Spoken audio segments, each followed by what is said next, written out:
Hai adik-adik, kembali lagi dengan Kak Rina di Online Class 101.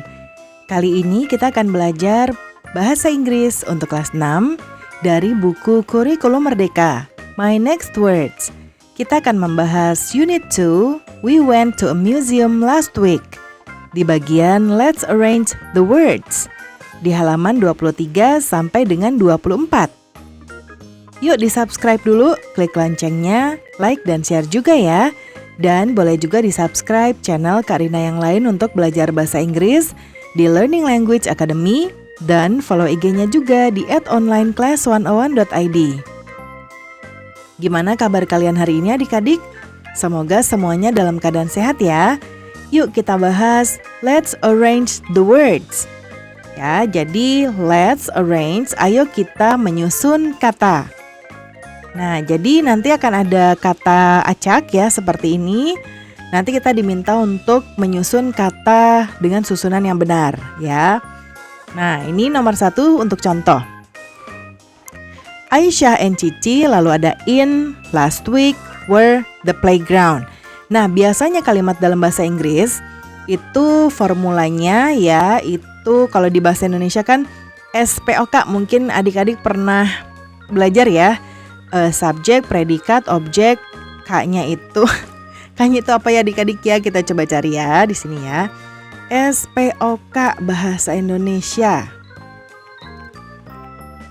Nah ya. Subjek, predikat, objek, dan kata keterangan ya. Nah kalau bahasa Inggris itu juga ya, kalau bahasa Inggris itu mirip-mirip. Tapi mungkin namanya beda ya. Kalau di bahasa Inggris itu subject, lalu ada verb ya, lalu ada juga object dan juga kata keterangan ya. Nah kalau kata keterangan dalam bahasa Inggris itu disebut dengan adverb ya, adverb. Nah adverbnya itu bisa adverb of time ya, kata keterangan waktu, bisa adverb of place, kata keterangan tempat, dan lain-lain. Nah, tapi objek ini tidak selalu ada, ya. Sekarang kita lihat ya. Jadi bentuknya di sini subjeknya adalah Aisyah dan Cici, makanya dia ada di sini. Ya, jadi ini adalah subject. Ya, ini subject. Kemudian ini adalah kata penghubung ya. Were, in. Nah, di sini apa namanya? Ini itu adalah were in the playground. Nah, karena ini bukan kata kerja, maka ini adalah dia kalimatnya adalah to be. Ya, menggunakan to be. Nah, to be itu untuk verb satunya terdiri dari is, am, are ya, tergantung subjeknya. Nah kita nggak akan bahas ini dulu di sini. Verb 2-nya adalah was atau were. Nah kebetulan di sini karena kita menggunakan past tense, jadi kita pakainya were. Ya, was itu untuk yang tunggal, were itu untuk jamak subjeknya. Karena ini Aisyah berdua Cici, jadinya kita anggap jamak, makanya mereka pakai were. Nah kemudian ini ada kata keterangan tempat di sini ya. Kalau kata keterangan waktu biasanya di akhir ya. Kalau ada kata keterangan tempat dan waktu di kalimat yang sama, biasanya waktunya di terakhir. Nah ini adalah kata keterangan tempatnya ya, adverb of place. Adverb of place. Nah dia ditaruhnya di sini. Ya, adverb of, Karina singkat ya, place. Di sini ya. Kemudian kalau in, nah in itu adalah kata penghubungnya. Kayak kalau dalam bahasa Indonesia itu adalah di, ya, di mana gitu ya. Kemudian yang terakhir ini adalah last week. Ini kata keterangan waktu, adverb of time. Ya ini. Nah jadi caranya, kunciannya adalah seperti itu. Kita sekarang ke nomor 2 ya. Nomor 1. Ini nomor 1 tadi sudah dibuat contoh tadi ya. Sekarang nomor 2. Read a comic Cici last night book. Nah, read itu adalah baca. Baca atau membaca. Ya. A comic ya komik, sebuah komik. Cici last night itu semalam. Book itu buku. Kita cari subjeknya. Subjeknya adalah Cici ya. Ini jadi Cici. Nah, kita kasih tanda biar tahu ini sudah dipakai. Cici, lalu kata kerjanya apa? Nah, read ya, membaca, read. Cici, read. Ya, apa yang dibaca? Nah, kebetulan di sini ada objeknya. Apa yang dibaca Cici? A comic ya. Jadi Cici read a comic. Ya. Kemudian a comic book. Ya. A comic book. Nah, jadi buku komik ya, a comic book. Nah, baru kata keterangan waktunya. Last night. Night. Ya. Lalu sekarang nomor 3. Subjeknya adalah Aisyah. Was Aisyah, ada reading, ada yesterday.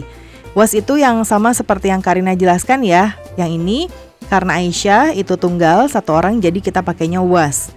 Jadi kita ambil subjeknya dulu yaitu Aisyah.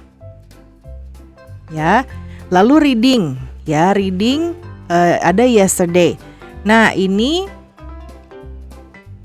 kita pakainya was. Ya, was reading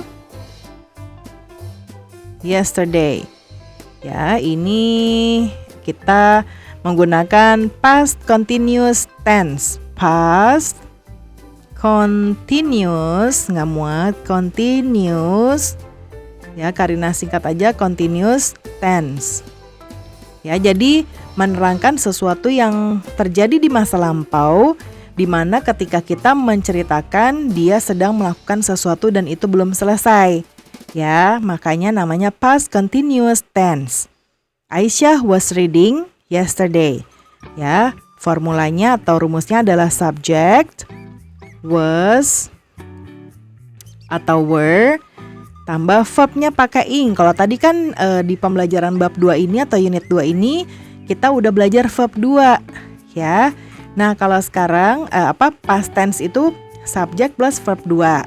Ya, kalau past continuous tense itu subject, was, were, verb ing ya, di mana kalau sebelumnya kita belajar verb 2, kalau verb ing itu verbnya verb 1. Verb 1 ditambah ing. Ya. Nah, sekarang kita ke nomor 4. Ada was, ada Kimi, ada the tree, ada under. Sekarang subjeknya Kimi. Kimi, ya. Nah, terus ini tree. Tree itu pohon ya. Tree itu berarti dia kata keterangan tempat. Ya. Berarti ini nanti di akhir, nggak ada kata keterangan waktu kan. Jadi nanti dia ada di akhir. Jadi kita simpan dulu. Terus ada under. Under itu di bawah. Nah, berarti dia juga menyatakan bahwa Kimi itu sedang berada ya, berada di bawah. Nah, jadi ini kita simpan juga. Nah, kemudian ini ada was ya, was ini ya, was under the tree. Gini ya, the tree. Number 5 ada ini nggak ada subjeknya ya adik-adik.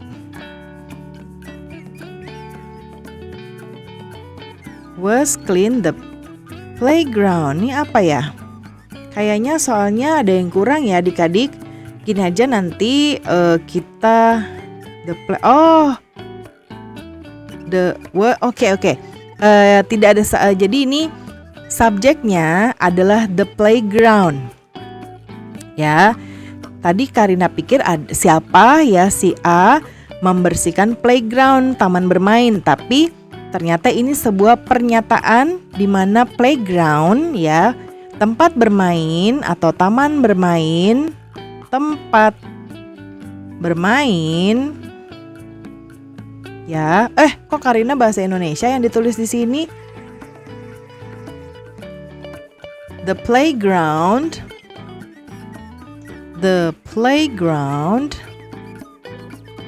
ya, was clean. Jadi ini menyatakan tempat bermainnya itu bersih gitu ya.